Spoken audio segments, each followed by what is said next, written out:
Good morning students. हमारा figure of speech का topic चल रहा था और उसमें हमने कुछ एग्जाम्पल्स हमने किए भी थे, कुछ फिगर ऑफ स्पीच हमने डिस्कस भी की थी। आज हम जो हमारी रह गए थे फिगर ऑफ स्पीच उनके बारे में डिस्कशन करेंगे। तो पहला जो हमारा आज है वो है ओनोमेटोपिया कि ओनोमेटोपिया कौन सी फिगर ऑफ स्पीच है, कैसे उसका यूज होगा। ओनोमेटोपिया एक वो फिगर ऑफ स्पीच है जिसमें जो नेचुरल साउंड्स होती हैं वो डिस्कस की जाती है, जैसे कि बीज की बजिंग होती है, जो एनिमल्स की अपनी साउंड्स होती है, उन सबको डिस्कशन किया जाता है। जैसे कि फर्स्ट एग्जांपल है द बजिंग बीज फ्लू अवे।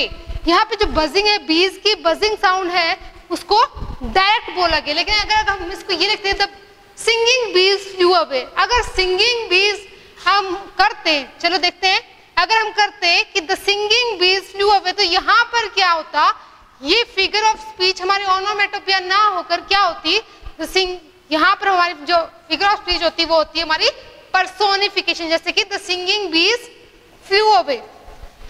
अब देखो दोनों एग्जांपल में सिर्फ और सिर्फ एक वर्ड का डिफरेंस है, और वो वर्ड क्या है, बजिंग और सिंगिंग, है ना। बजिंग और सिंगिंग, सिंगिंग तो क्या है, ह्यूमन बीइंग सिंग करता है, ठीक है, कोई पर्सन सिंग करता है। तो यहाँ पर जो फिगर ऑफ स्पीच है वो क्या है, पर्सोनिफिकेशन। लेकिन जो ऊपर एग्जांपल दिया है द बजिंग बीज फ्लू अवे, तो वहां पर क्या है हमारा ओनोमेटोपिया, क्योंकि नेचुरल साउंड्स को रिफ्लेक्ट करता है। The word which reflect natural sounds, जहां पर ऐसे शब्द जो नेचुरल साउंड को रिफ्लेक्ट करते हैं वहां पर होती है ओनोमेटोपिया। अब देखो दोनों जो एग्जांपल है दोनों में सिर्फ और सिर्फ सिंगल वर्ड का डिफरेंस है, एक में बजिंग और एक में सिंगिंग है। सिंगिंग है दैट मीन्स वहां पर ह्यूमन एट्रीब्यूट है, और जहां पर ह्यूमन एट्रीब्यूट होता है वहां पर क्या होगा, पर्सोनिफिकेशन। लेकिन जहां पर नेचुरल साउंड रिफ्लेक्ट हो रही है वहां पर होगा ओनोमेटोपिया। तो पर्सोनिफिकेशन और ओनोमेटोपिया में जो डिफरेंस है वो क्या है, साउंड का डिफरेंस। यानी कि पर्सोनिफिकेशन में ह्यूमन एट्रीब्यूट, यानी कि कोई भी non living thing, non person thing है, नॉन लिविंग थिंग है, उसका किसके साथ कंपेयर किया जा रहा है, लिविंग थिंग। लिविंग थिंग में भी किसके साथ, पर्सन के साथ, पर्टिकुलर पर्सन के साथ, यानी कि ह्यूमन एट्रीब्यूट होगा कोई। जैसे कि हमारा कोई प्लांट है तो वो लिविंग बीइंग, लेकिन अगर उसको कंपेयर कर दिया मैन के साथ, ह्यूमन के साथ, पर्सन के साथ कंपेयर कर दिया, तब वहां पर पर्सोनिफिकेशन है। ऐसा नहीं कि नॉन लिविंग थिंग, क्योंकि है तो लिविंग थिंग ही, प्लांट भी तो लिविंग थिंग है, वो नॉन लिविंग नहीं है। कहने का मतलब ये है कि ऐसे थिंग्स और ऑब्जेक्ट्स का कंपैरिजन पर्सन के साथ करना पर्सोनिफिकेशन, लेकिन जहां पर नेचुरल साउंड रिफ्लेक्ट होगी वहां पर होगी हमारी onomatopoeia figure of speech. Next है द बाव वाव, बाव वाव द वॉच डॉग बार्क्स।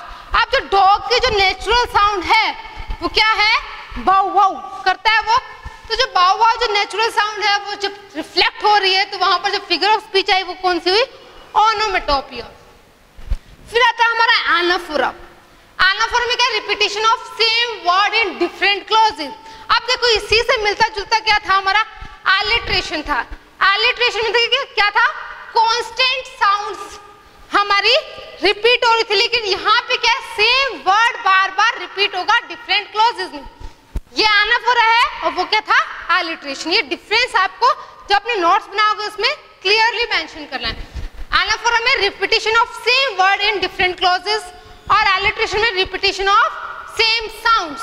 वहां पर कॉन्सोनेंट सेम साउंड जो आ रही थी उनका रिपीटिशन हो रहा था, और यहाँ पर सेम वर्ड रिपीट हो रहा है डिफरेंट क्लॉजेस में, लेकिन उसका जो मीनिंग है वो डिफरेंट होगा। द रॉन्ग, जैसे कि एग्जांपल है I want my money right now, right here, all right.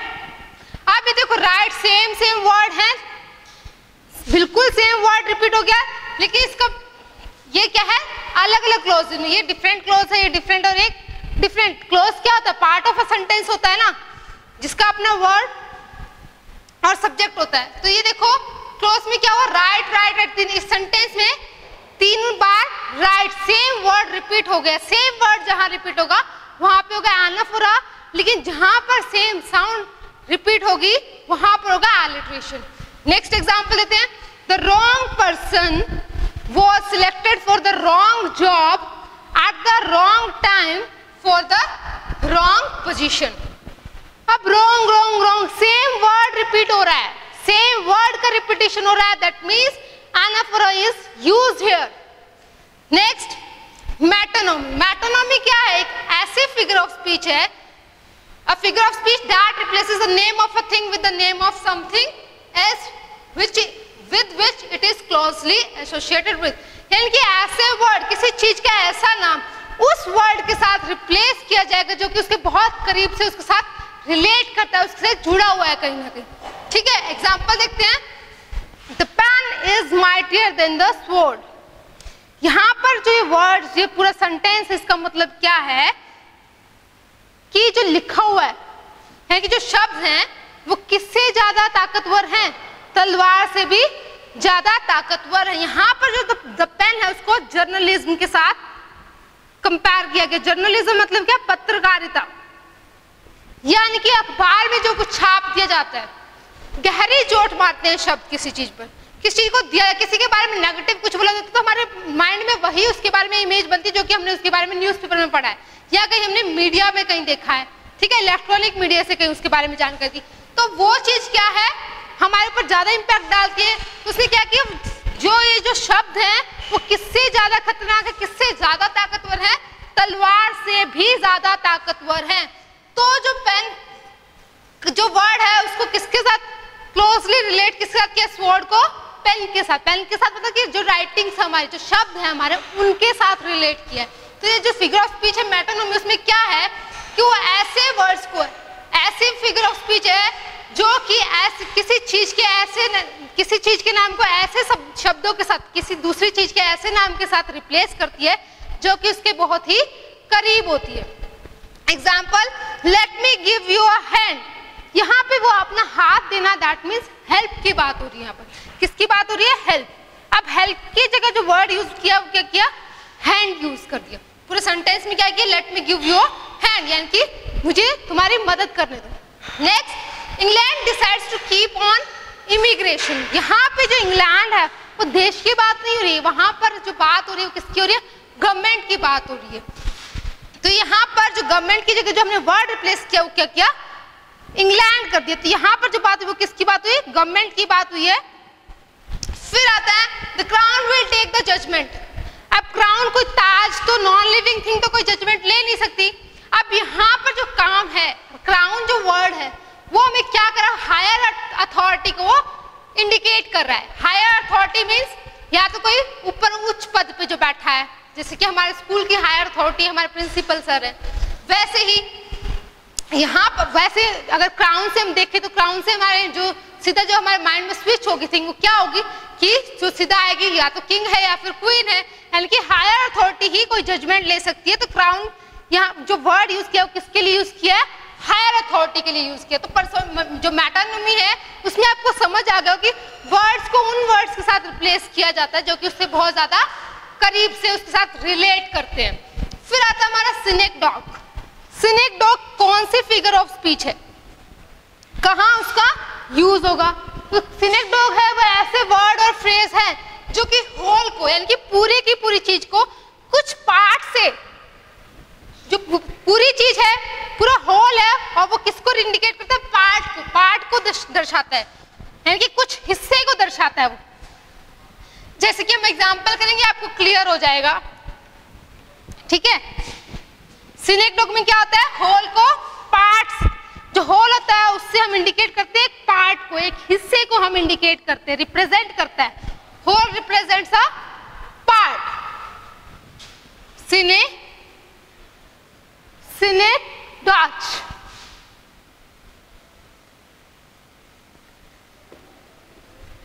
क्या बताया मैंने? इन विच वर्ड और phrase that refers to a part of something is substituted to stand in for the whole।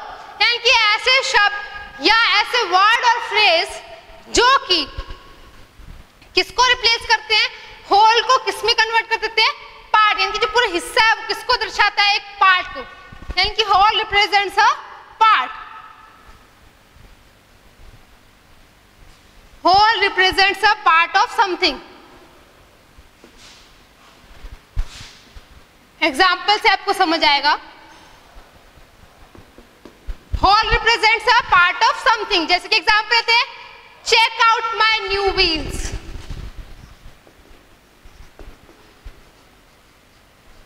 check out my new wheels। अब वैसे देखा जाए तो wheels का मतलब क्या होता है? पहिए। बहुत सारे पहिए हो गया, न्यू व्हील्स बोला है, व्हील्स का इनके प्लूरल यूज कर दिया है।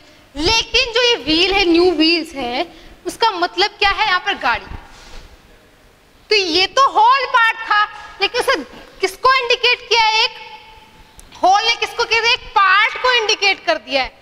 यानी कि पूरे जो पहिए हैं उनको किसके साथ कंपेयर किया है? यानी कि एक गाड़ी के साथ। यानी कि इस पूरे जो सेंटेंस, इसका मतलब क्या है कि मेरी नई गाड़ी को चेक करो।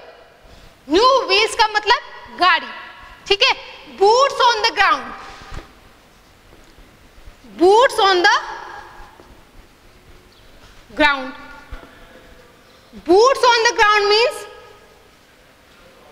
जो हमारे सोल्जर्स हैं उनको हम क्या बोलेंगे? Boots on the ground. यहां पे बूट्स यूज किया है सोल्जर्स के लिए, ठीक है। ऐसी प्लास्टिक मनी, प्लास्टिक मनी क्या होती है? जो हमारा डेबिट और क्रेडिट कार्ड है। कई बार क्या होता है हमारे डेली एग्जाम्पल में, देखो हम कोई भी टूथपेस्ट का नाम मेंशन नहीं करते हैं, ब्रश किया है नहीं, कि हम क्या पूछते हैं आपस में कि क्या तूने कॉलगेट की है? डेली कॉलगेट करनी चाहिए। कि हम जनरली सभी पेस्ट के लिए क्या है, सभी पूरी क्वांटिटी के लिए हम क्या करें? सभी पेस्ट के लिए हम एक सिंगल वर्ड यूज करते हैं, वो क्या करते हैं? कॉलगेट को हम यूज करते हैं, ठीक है। एक और एग्जाम्पल लेते हैं। India defeated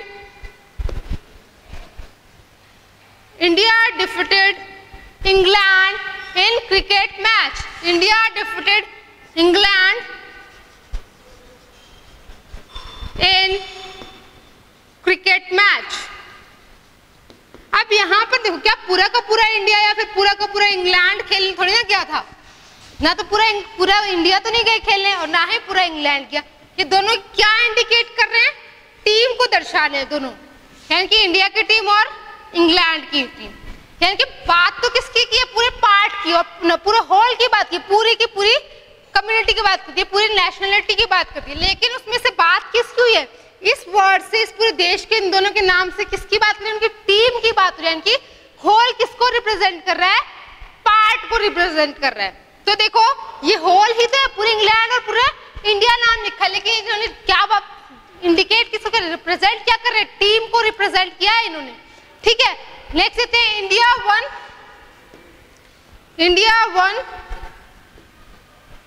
the gold medal. India one the gold medal.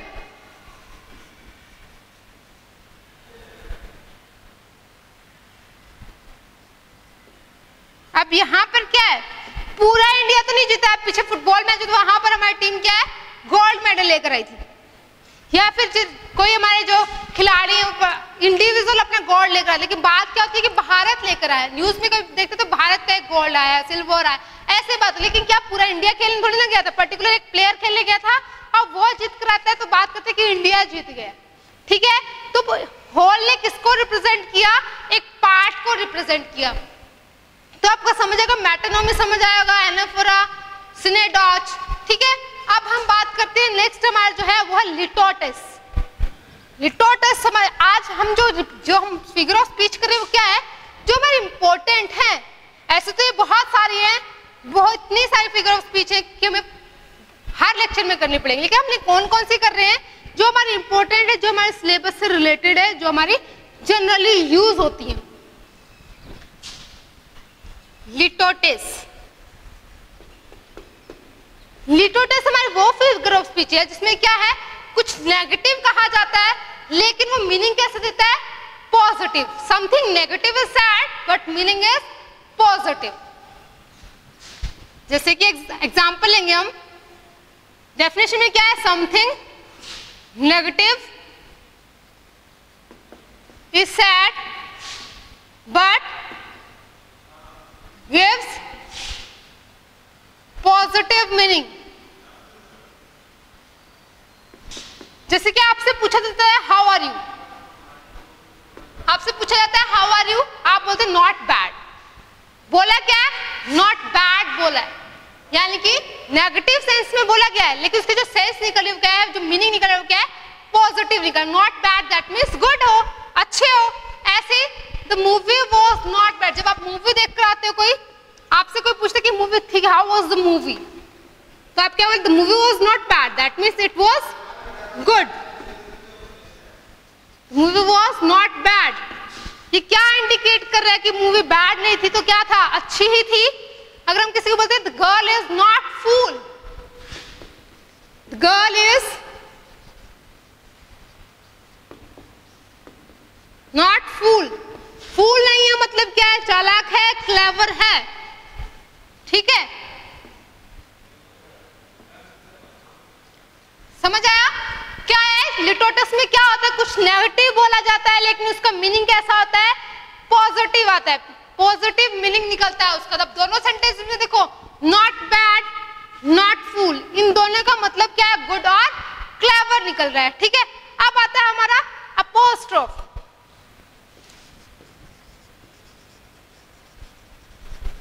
Apostrophe जो है हमारा रिलेटेड किससे है, हमारा थोड़ा बहुत पर्सोनिफिकेशन से। इसमें देखते कि पर्सोनिफिकेशन में तो क्या है, डायरेक्ट पर्सन के साथ कंपेयर किया जाता है किसी चीज को, लेकिन इसमें क्या है अपोस्ट्रोफ में कि हम उस ऑब्जेक्ट या आइडिया से बात करते हैं डायरेक्टली, जो कि वहां पर प्रेजेंट नहीं होता है। यानी कि जो डेफिनेशन है वो क्या है, speaking directly to an object और idea not present, speaking directly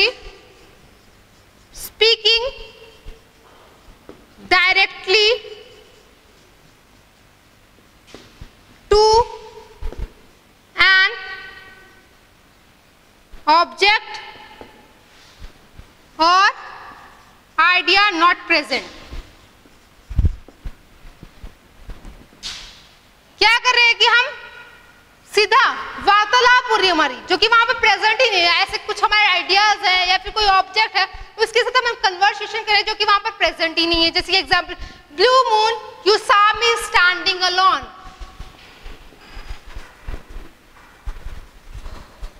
blue moon you saw me standing alone.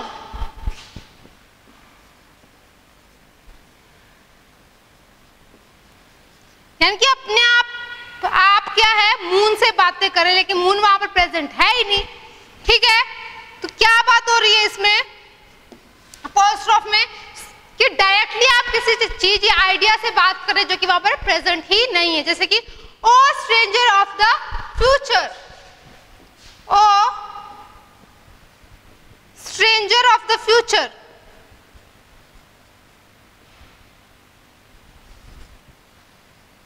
जो चीज वहां पर प्रेजेंट ही नहीं है उसके बारे में बात करो। लेकिन अगर हम ये बात करूं, अगर मैं एग्जांपल दूं, the moon is peeping, the moon is peeping